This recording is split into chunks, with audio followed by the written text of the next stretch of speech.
L'avertissement est venu du patron de Pfizer la semaine dernière lors de la grande conférence du secteur à San Francisco. Quitte à choisir, il opterait, dit-il, pour un retrait du marché français plutôt que de baisser ses prix aux États-Unis. Et il n'est pas le seul à dévoiler ses intentions. D'autres Big Pharma envisagent de retarder discrètement le lancement de leurs médicaments innovants en Europe. Une manière de compenser la perte de revenus sur le marché américain. Car c'est le deal passé avec Trump, il impose d'aligner les prix aux États-Unis sur les plus bas constatés parmi 8 pays de comparaison dont la France. Le secteur obtempère après avoir annoncé des milliards d'investissements pour construire des usines sur le sol américain.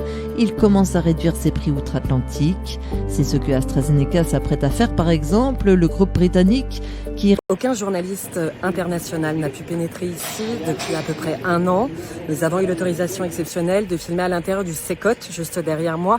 C'est le centre de confinement contre le terrorisme, une méga prison où 25 000 détenus qui sont des membres de gangs du Salvador sont emprisonnés à vie. Comme vous pouvez le voir juste derrière moi, il y a environ 1000 gardes ici qui sécurisent jour et nuit le lieu.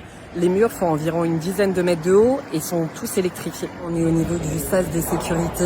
On a à la fois des fouilles, à la fois un portique comme un aéroport où on est scanné pour vérifier qu'on n'a rien sur nous.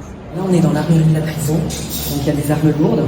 Il y en a un certain nombre, il y en a, je pense, plus d'une centaine. Pourquoi ? Parce qu'ils considèrent qu'il peut y avoir un risque vu la gravité des délits qui ont été commis par les détenus. On est à l'intérieur de la prison, on a une vue globale sur sa taille.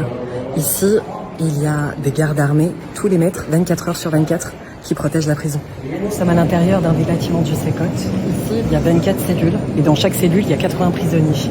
Ils n'ont pas de matelas, ils ont à peine un seau pour boire chaque jour, et un bassin pour se baigner.